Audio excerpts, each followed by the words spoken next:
来到嘉义市，有一间真出名的沙锅鱼头的老店。头家除了坚持料好实在，嘛有真侪创意。因为嘉义人拢讲台语，所以菜单就用罗马拼音，互人客直接用台语来点菜。讲这项的创意红到国外去，最近就有国际影音串流平台来甲采访，互嘉义的名声搁较透。 这鱼头煮甲香香，这鼎砂锅鱼头气味非常好，为咗游客来嘉义佚佗，拢会指名要食砂锅鱼头的料理。而且顶个月还佮登上国际影音平台，是嘉义之光，互袂少外国人拢会专程来食看卖。The fish was very good. 店家除了英文甲日文的菜单，互国际观光客看有，即马业者嘛推出台语的菜单。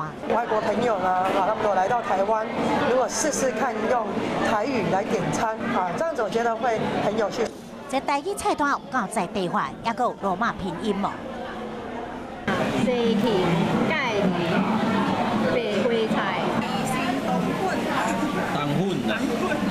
菜单看中文，直接甲翻做台语会使念出来。不过，若是读这罗马拼音咧，煞颠倒读袂好势。